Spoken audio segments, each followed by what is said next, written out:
Mesdames, Messieurs, bonsoir. Bienvenue aux 20h sur Equinox Télévision. À la une de cette édition, crime des 7 écoliers de Kumba. Ces âmes innocentes ont entamé leur dernier voyage pour l'éternité. Elles ont reçu ce jour les hommages de la nation tout entière au cours d'une cérémonie funèbre que présidait le Premier ministre Joseph Dione Ngouté, représentant personnel du chef de l'État. Espoir brisé d'une paix brave entre la FECAFOOT et la Ligue de football professionnel, le Seydou Bourbon-Dioya retire au général Pierre Semengue l'organisation des championnats de Ligue 1 et 2, mettant ainsi en péril la saison sportive 2020-2021. Quel avenir pour le football camerounais? La question reste posée.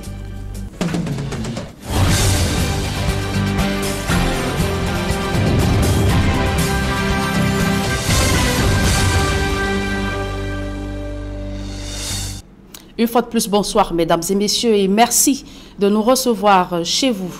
Les larmes versées ce jour à Kumba et à travers le monde entier n'ont pas suffi pour pleurer les 7 élèves abattus à la Moda Francisca School le 24 octobre dernier. Ils ont reçu les hommages de la nation tout entière au cours d'une cérémonie funèbre que présidait le Premier ministre Joseph Dione Ngouté, représentant personnel du chef de l'État. Retour sur cette ambiance lourde à Kumba dans ce reportage que signe François Dicomé et Eric Fopoussi. Derrière les cercueils couverts du vert rouge-jaune, un monde de tristesse. La nation pleure ses enfants.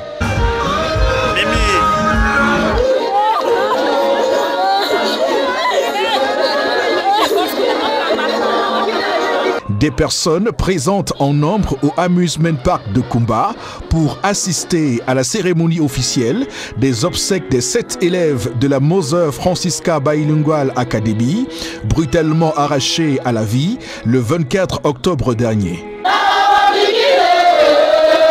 Sur une banderole, on peut lire « Nos cœurs saignent pour les anges tombés, partis trop tôt mais ne seront jamais oubliés.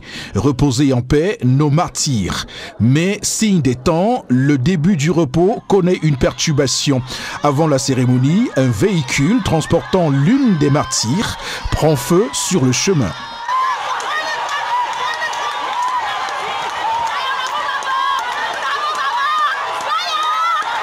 Plus loin, sur le même trajet, c'est un autre décor protocolaire.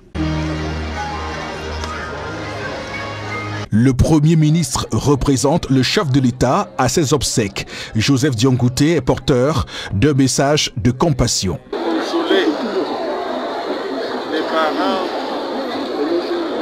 les enfants qui ont été froidement assassinés, mais aussi pour passer un message à la ville de Kumba et de ce fait à toutes les populations du sud-ouest et du nord-ouest qu'il fera tout pour que ces atrocités prennent fin. Cette cérémonie des obsèques a un fort accent religieux, une connexion à l'au-delà d'où pourrait venir la solution aux actes barbares. Une opportunité de travailler pour la paix. La paix ne viendra pas de l'extérieur, mais de l'intérieur. Nous devons nous asseoir pour parler des problèmes qui minent notre maison. C'est le message principal de l'Évangile. Joseph Dione Ngouté, arrivé la veille à Kumba, a également rendu visite à l'hôpital aux blessés du massacre du Samedi Noir. Ici, il vient remettre des paquets envoyés par la première dame du Cameroun. Et le gouvernement camerounais condamne une fois de plus avec fermeté ces actes odieux commis contre des jeunes apprenants et leurs formateurs dans le but de dissuader les parents d'envoyer leurs enfants à l'école et de créer la psychose au sein de la communauté éducative. Le ministre de la Communication transmet à toute la communauté éducative en général et particulièrement aux élèves victimes des attaques le soutien constant du président de la République, son Excellence Paul Biya. Prenons cette information de dernière minute. Le cardinal Christian Toumi et le Fon Nso dans le nord-ouest enlevés cet après-midi par des hommes lourdement armés et présentés comme des séparatistes. L'enlèvement s'est produit alors qu'ils se rendaient dans la localité de Banso, c'est au nord-ouest Cameroun. Nous y reviendrons dans nos prochaines tranches d'informations. Encore des grincements de dents, on lui dit monter Aurore à Yaoundé. Les populations s'opposent à la destruction de leurs biens et aux travaux engagés par le gouvernement sur leurs terres sans indemnisation préalable. Il s'appuie sur l'ordonnance du tribunal administratif qui ordonne l'arrêt des travaux en attendant que les choses soient tirées au clair. Ce que n'a pas respecté l'autre partie qui a fait venir des engins ce jour pour exécuter des travaux sous forte présence des forces de sécurité. Je vous propose de suivre la réaction de Jean-Louis Onambélé. Il est riverain et un des propriétaires des terres querellées. Dernièrement, on a vu les engins qui viennent chez nous. On se plaint, on se plaint, on se plaint. Le ministre nous reçoit dans son cabinet, le ministre Ketchak, en disant que une commission qui va venir va travailler avec nous. Il instruit le maire principal. Le maire principal nous dit que Ntime Vunalue dit qu'il a dédommagé les gens. Il va nous sortir un listing des gens qui ont reçu l'argent. Depuis mardi, nous sommes à 3 semaines. Ce matin, on voit la police qui arrive avec le gouverneur. Et entre-temps, il y a un arrêté signé par la justice qui arrête les travaux pour qu'on voit clair sur ce problème. Ils n'ont pas respecté la loi. Ils sont venus ce matin avec les engins, avec des policiers armés de matraques et des armes lourdes. Le commissaire central a commencé à dire n'importe quoi. Nous, on s'est dit que la Cour suprême, c'est la haute juridiction. Mais quand la Cour suprême dit arrêt des travaux, on doit respecter ça. Je suis surpris qu'ils arrivent avec des engins policiers, gendarmes, pour nous séquestrer, pour faire passer la route. Je me demande, nous sommes dans quel pays? Est-ce que le Cameroun est encore un pays de droit? Si c'est un pays de droit, qu'on me le dise. Si ce n'est pas un pays de droit, qu'on ne nous pousse pas à nous radicaliser. Les victimes collatérales nous parlent, c'est le titre d'un ouvrage sur Boko Haram. L'auteur y décrit les frasques d'une guerre asymétrique présentée comme un conflit interreligieux, mais qui n'en est pas un. D'autres précisions dans ce reportage de Aïk Cyril. La vie des populations de la région de l'extrême nord, consignée dans un livre. L'auteur relate le quotidien teinté de traumatisme des victimes de la secte islamiste Boko Haram. C'est un quotidien qui est fait de calvaire, de misère et de souffrance à cause des agressions répétées de la secte terroriste. Donc nous avons pensé qu'à travers notre plume, on peut faire vivre cette actualité, cette réalité à nos concitoyens. Donc je parcours les origines de Boko Haram, je parcours cette guerre qui est importée. Lutte contre Boko Haram, les victimes collatérales nous parlent. C'est le titre de l'ouvrage publié aux éditions Loupepo. En 98 pages, l'auteur raconte les péripéties d'une guerre présentée au départ comme un conflit interreligieux. Pourtant, il n'en est rien. Au départ, on donnait l'impression que le christianisme était combattu. Mais quand vous voyez l'évolution sur le terrain, ces mêmes gens qui disent être musulmans agressent les chrétiens, agressent les musulmans.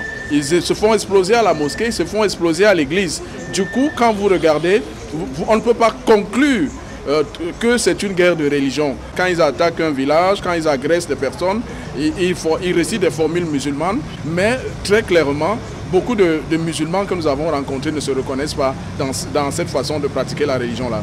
Si leur foi est restée inébranlable malgré l'adversité, l'auteur présente les autorités religieuses comme victimes collatérales, elles qui ont souvent fait l'objet d'enlèvements par les terroristes de Boko Haram.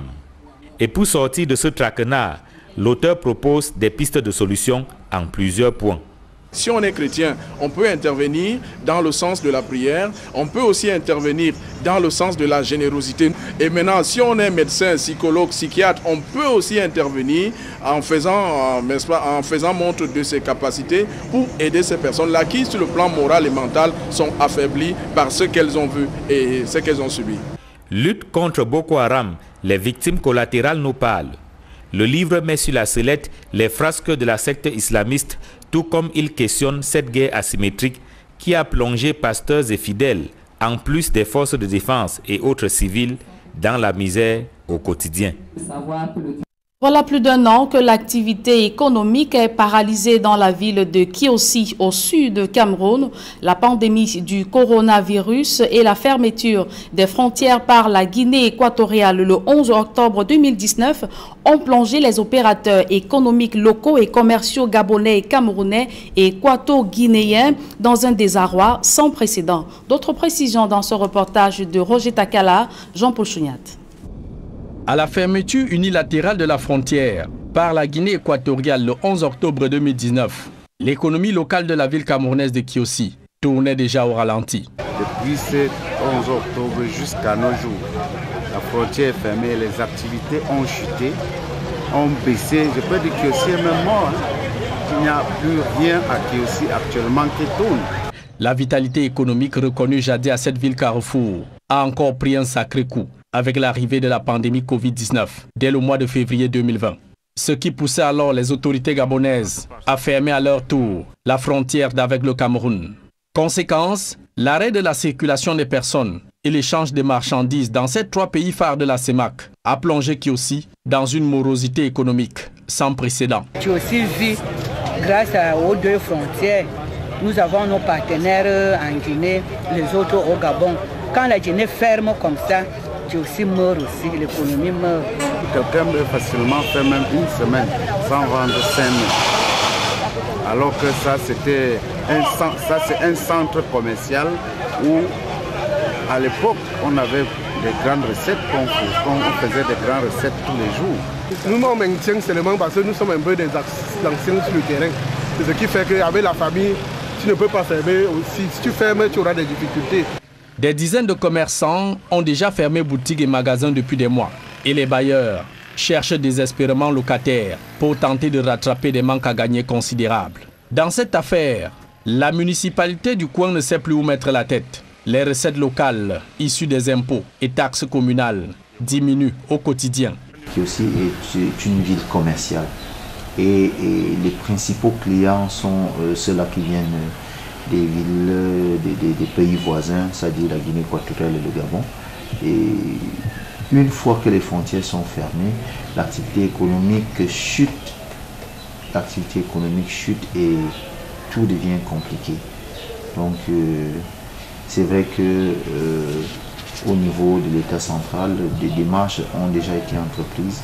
Devant une économie locale asphyxiée et agonisante, le chef de l'exécutif communal de Kiossi mise désespérément sur la fin du coronavirus et l'ouverture incertaine des frontières pour voir l'activité économique de sa municipalité redémarrer à plein gaz et surtout tourner à plein régime pour une prospérité enfin retrouvée.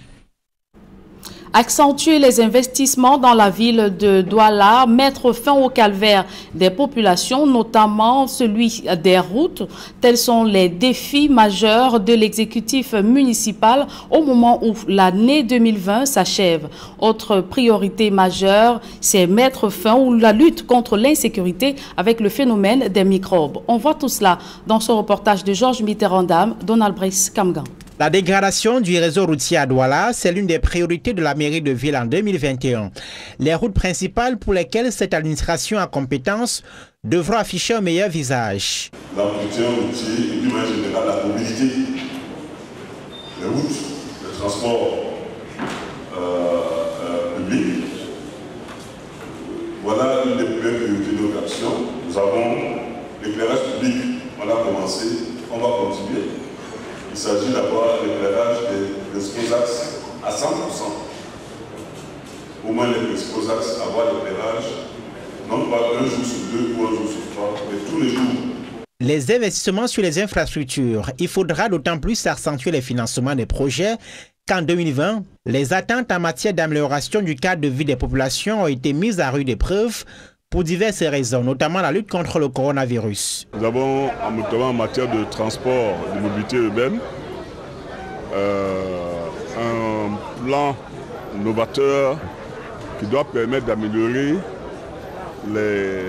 la circulation sur tous les axes, tous les grands axes. C'est un investissement important, c'est un investissement d'entretien et que nous avons aujourd'hui à plus d'une cinquantaine de milliards.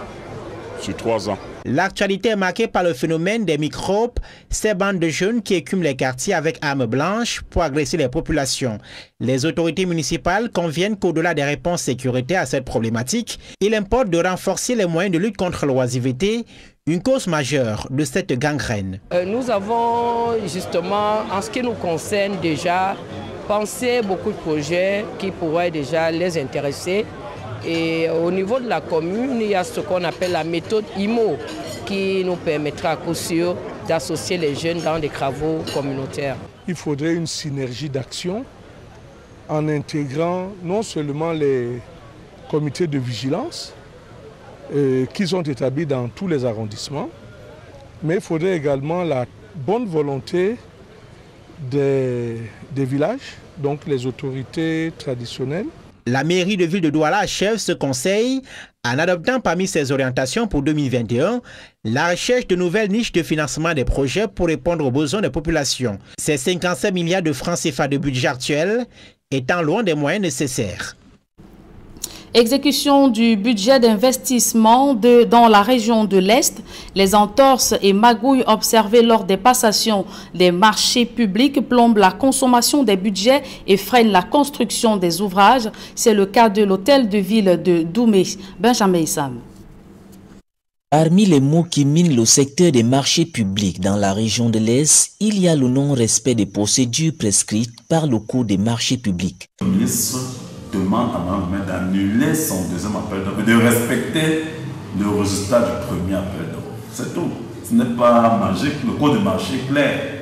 Je n'ai fait aucune faute. Je ne sais pas pourquoi aujourd'hui je serais perdant de cet appel d'offres.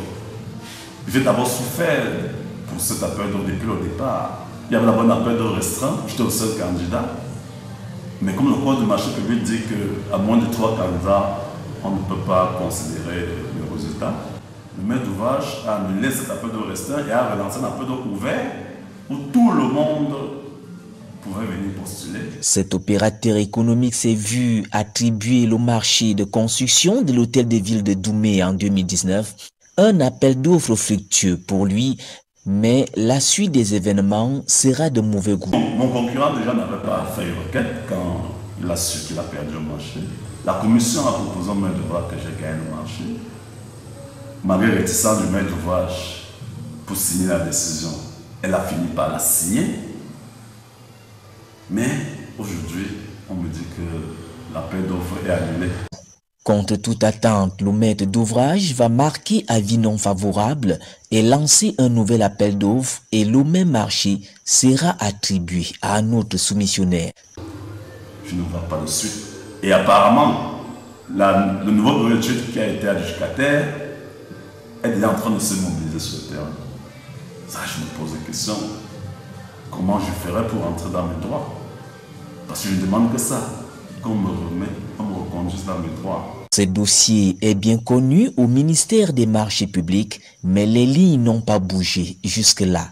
À la commune de Doumé, c'est le silence radio, malgré nos tentatives de voir plus clair sur ce dossier. Des solutions sont attendues par le patron des marchés publics qui vient d'effectuer une visite de travail à l'Est sur les chantiers du plan d'urgence triennal et les projets structurants. Ibrahim Talba Mala s'est félicité des travaux de construction de la voirie de Berthois. Berthois n'est plus ce que nous avions connu à l'époque. De notre temps, on est enroulé dans la poussière et aujourd'hui, Berthois a totalement changé. Et je dois dire que les voiries urbaines sont quasiment achevées. Il reste certes des petits réglages à faire et cela va être fait dans les meilleurs délais. Au centre hospitalier de Berthois, malgré le retard, les travaux sont en cours d'achèvement et les équipements disponibles. Le développement du Cameroun est-il possible sans la maîtrise des données statistiques? Des experts en la matière répondent par la négative. Ils dénoncent l'élaboration des politiques publiques sans la prise en compte des données statistiques. C'est à la faveur des journées scientifiques de la statistique organisées à Yaoundé, à Ixéril. Au vu des différentes mutations que connaît le monde, peut-on penser le développement sans maîtriser les données statistiques? La question est au centre des échanges à la faveur des premières journées scientifiques de la statistique organisées à Yaoundé. Le monde actuel veut mieux comprendre son fonctionnement et a besoin de ce que je peux appeler la science des données. Une science qui permet que lorsqu'on a un certain nombre de données sur un phénomène, qu'on puisse bien interroger ces données et être capable de savoir vers où on va, vers où on tend et vers quoi on peut s'attendre. La statistique est la science mathématique qui s'occupe précisément de cela. Parlant spécifiquement du Cameroun, les spécialistes dénoncent l'élaboration des politiques publiques sans la prise en compte des données statistiques. On ne peut pas penser le développement sans savoir, par exemple, comment est répartie la population à l'intérieur d'un pays. Voilà les statistiques démographiques. À la fin des élections, nous avons par exemple une sorte de représentation de la politique nationale des partis politiques en fonction de leur représentativité. Et on peut donc se demander par localité où est-ce que tel ou tel parti politique est mieux implanté et comment faire pour mettre en place une stratégie d'unité nationale. S'il est clair que les statistiques aident à la prise des décisions, il n'en demeure pas moins que des statistiques mal élaborées ou encore la mauvaise utilisation des statistiques peuvent s'avérer contre-productives. Les statistiques aussi peuvent parfois desservir quand elles ne sont pas bien analysées.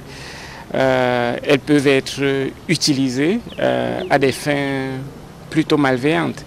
D'où l'intérêt d'avoir des structures qui édictent des normes et qui veillent à une certaine éthique dans l'utilisation et le jeu de l'utilisation des règles statistiques au Cameroun.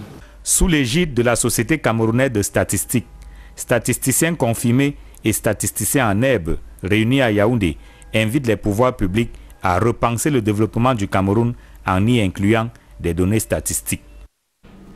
Et les syndicats ont-ils leur mot à dire en politique? Voilà une question qui mérite bien un débat très enflammé. Les organisations syndicales ont voulu marquer le 75e anniversaire du mouvement, du mouvement syndical camerounais en menant cette réflexion avec pour objectif de discuter des moyens de renforcer leur aura et leur carrure dans l'environnement actuel. Donald Brice Kamgan. Les syndicats sont-ils dans l'arène politique? Débat d'idées sur la place et les influences que ces organisations socio-professionnelles peuvent avoir dans la vie politique d'un pays et au Cameroun en particulier. Le syndicat est obligé, étant un élément de la cité, de s'occuper aussi de la cité. Donc, c'est vrai, vous ne pouvez pas voir un syndicaliste candidat à la présidence de la République, non, ce n'est pas de ça qu'on parle. Mais dans le débat politique, le syndicat a sa place et doit donner son avis partout où besoin sera. Prendre position, mais comment? Par la défense des droits de leurs membres, la critique des manquements des politiques publiques dans les secteurs socio-économiques. De la sorte, il y a forcément du politique dans les interventions que peuvent avoir les syndicats. Pour le Dr Serge Soro, le statut de force intermédiaire des syndicats renforce l'impact que leurs actions peuvent avoir sur un large public. Alors, dans notre cas, par exemple, si nos pouvoirs politiques ont besoin de légitimité pour discuter avec force, par exemple dans le cas des accords de coopération, eh bien, il est convenable qu'ils laissent des syndicats définir les orientations qui protègent les intérêts des Camerounais. Et une fois qu'ils auront mis ces intérêts devant, on ne pourra pas les bousculer parce qu'ils auront la légitimité nécessaire. Mais cela à condition que les syndicats soient forts. Ce n'est pas le cas au Cameroun pour le moment, convient les organisateurs de ce débat. Il serait urgent que l'État cesse de voir les syndicats des adversaires jurés. Dans un pays comme l'Allemagne, par exemple, où le droit syndical est inscrit dans la Constitution, tous les opérateurs économiques contribuent à la vie des syndicats. C'est-à-dire quand vous créez votre entreprise, comme entreprise, vous apportez déjà une contribution aux syndicats. Si les syndicats ne présentent pas de candidats aux échéances électorales, les contributeurs à cette réflexion, à l'occasion du 75e anniversaire du mouvement syndical camerounais, ont rappelé que Cyril Ramaphosa, l'actuel chef de l'État sud-africain, ou Dilma Rousseff, l'ancienne présidente brésilienne, sont des anciens syndicalistes. Comme quoi, ici comme ailleurs, les syndicats ont souvent été des laboratoires de futurs hommes politiques. Et dans la minute santé de ce journal, la lutte contre le cancer du sein préoccupe des organisations de la société civile sous la houlette de l'artiste musicien locaux. Un projet de soutien aux malades vulnérables vient d'être lancé à Yaoundé. Rodrigue Ngassi, Marcelin Gansov.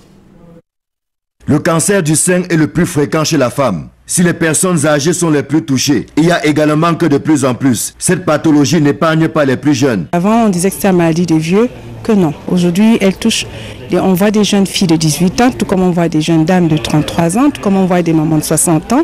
Dans le dépistage gratuit et précoce aiderait, on espère, et s'il y a une boule qu'on puisse traiter et qu'on change le narratif du taux de mortalité en taux de survie. Sauf que la prise de conscience n'est pas encore à la hauteur des attentes. Le diagnostic est le plus souvent tardif et le traitement essentiellement palliatif. Une situation qui inquiète la société civile, pour qui il est plus que jamais indispensable de renforcer les moyens d'information au niveau de la population. C'est très important pour nous que la femme comprenne que le dépistage précoce aide beaucoup pour le traitement. Notre mission, c'est de changer les 80% de taux de mortalité que nous avons en ce moment en 80% de taux de survie. Parce que chez nous reste un mystère, on pense que c'est le village, alors que c'est un cancer qui, heureusement pour nous, peut être traité s'il est découvert de manière précoce. La prévention est d'autant plus importante que le traitement du cancer du sein coûte les yeux de la tête. D'où cette approche citoyenne qui s'appuie sur l'engagement de l'artiste local pour venir en aide aux plus vulnérables. Cela à travers la mise en avant d'un bon de prise en charge à hauteur de 10 millions. Chaque mois, nous allons prendre en charge certains cas qui sont vulnérables, donc ils ne peuvent pas suivre eux-mêmes leur traitement. Comme l'ont partagé les différentes associations, le taux de mortalité est assez élevé, donc oui, c'est quand même un problème de santé publique qu'il faut prendre au sérieux au Cameroun. La réduction de la mortalité liée au cancer en général et à celui du sein en particulier est une préoccupation constante du ministère de la Promotion de la Femme et de la Famille. Nous faisons plus un accompagnement comme un soutien psychosocial, c'est-à-dire que soit lorsqu'elle a déjà la maladie, généralement nous transférons déjà le cas au ministère de la Santé, les causeries éducatives, bref le dialogue, les moyens d'accompagnement. Parfois celle-là, elle peut perdre le travail parce qu'elle a été malade longtemps. Parfois le ministre les octroie des débuts de fonds de commerce. L'enjeu est de taille, puisqu'il est question de barrer la voie au cancer du sein qui fait tant de ravages dans notre pays. Cela est bien possible, à condition que le dépistage régulier prenne le pas sur la réaction tardive, très souvent fatale. À l'étranger, l'ancien président ivoirien Laurent Gbagbo, indigné par l'arrestation de Henri Konan Bédié, dans un échange téléphonique avec le Premier ministre Ahmed Bakayoko pour lui faire part de sa vive préoccupation sur l'interpellation des chefs de file de l'opposition, Konan Bédié, Pascal Affinguessan et d'autres hommes politiques. Depuis Bruxelles, Laurent Gbagbo se dit outré par le traitement réservé à Henriette Bédié, femme apolitique dans un état de santé précaire. Le fondateur du Front populaire ivoirien appelle le régime de Alassane Dramane Ouattara à privilégier le dialogue et non la répression. Le communiqué est signé de Maître Habiba Touré, avocat personnel du président Laurent Gbagbo. Et du sport dans ce journal, affaire FECAFOOT, Ligue de football professionnel du Cameroun. L'instance fêtière du football national décide de retirer l'organisation des championnats professionnels au général Pierre Semengue. C'était au terme d'une session du comité exécutif de la FECAFOOT tenue à Yaoundé. AXRI pour plus de précisions. C'est la principale résolution prise par le comité exécutif de la FECAFOOT réuni à Yaoundé. La LFPC n'est plus compétente pour organiser les championnats professionnels au Cameroun.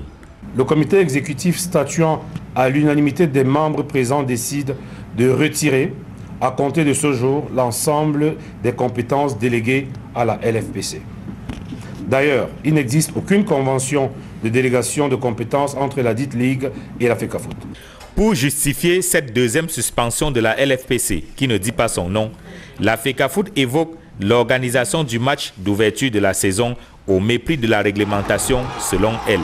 L'organisation au mépris des statuts et règlements de la FIFA, de la CAF et de la FECAFOOT d'un match de football auquel des joueurs sans licence et des officiels d'une association sportive étrangère ont pris part, ainsi que le procès verbal des auditions ordonnées. Le comité exécutif de la FECAFOOT cite également le non-respect par la LFPC de la résolution 13 de l'Assemblée générale de la FECAFOOT tenue le 25 septembre dernier.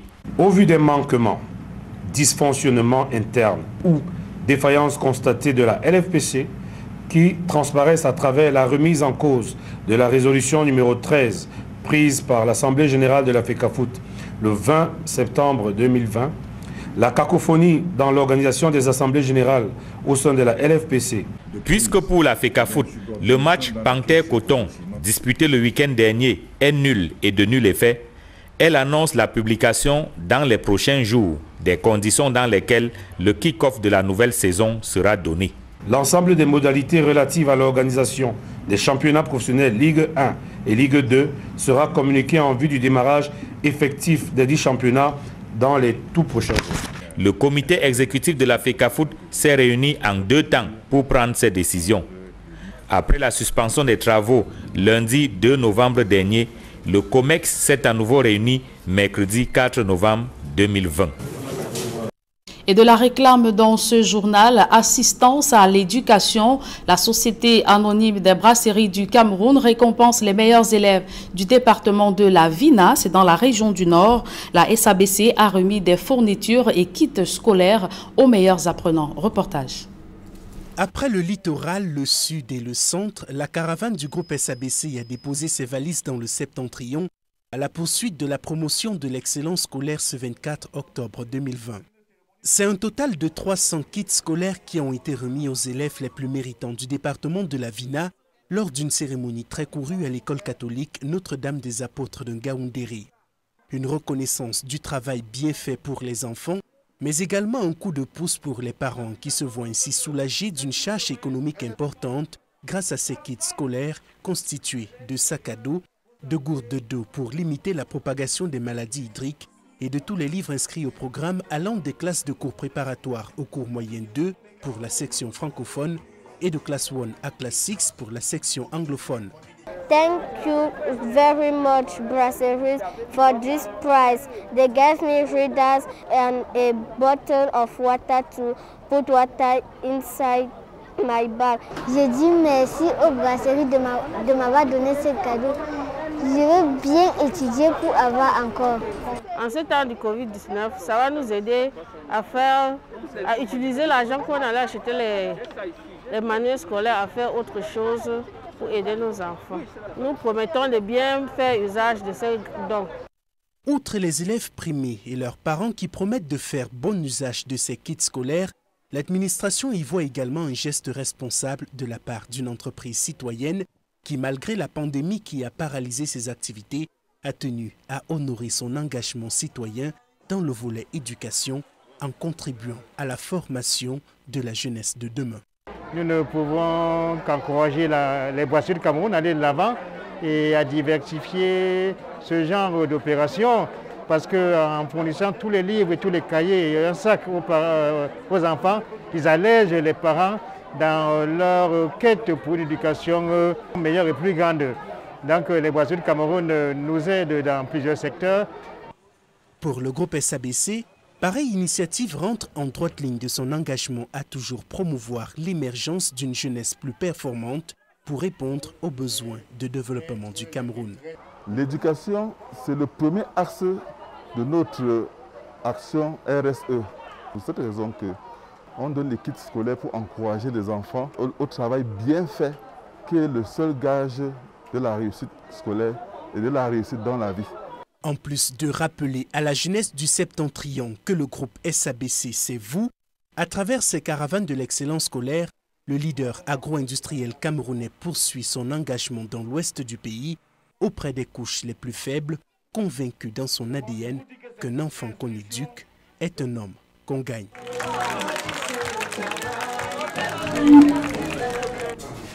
C'est avec ce public reportage que nous mettons un terme à cette édition du journal. Mesdames et messieurs, merci de l'avoir suivi. Retrouvez dans quelques secondes Serge Alain Autour et ses invités pour la deuxième partie d'Equinox Soir. Serge Alain. Obsèque des 7 élèves assassinés à Kumba le 24 octobre dernier. Le Premier ministre, Chief Dr Joseph John Gouté, en représentant personnel du chef de l'État. L'émotion était au rendez-vous ce jeudi 5 novembre à Kumba, dans le sud-ouest. Sergent Lotou, vous l'avez dit, le Premier ministre Joseph John Gouté, représentant du chef de l'État, s'est incliné devant la mémoire des 7 écoliers froidement assassinés le 24 octobre dernier à la Moda Francisca School. Il faut le rappeler, en matinée, le chef du gouvernement a rendu visite aux élèves grièvement blessés ou aux rescapés grièvement blessés de cette attaque internée à l'hôpital annexe de Kumba. Serge Alain. Voilà, madame, monsieur, c'est dans l'essentiel Equinox Soir, deuxième partie. Bonne soirée à vous, Julienne Berthe-Bissaye. Très bonne soirée à vous, Serge. Rendez-vous demain, 20h.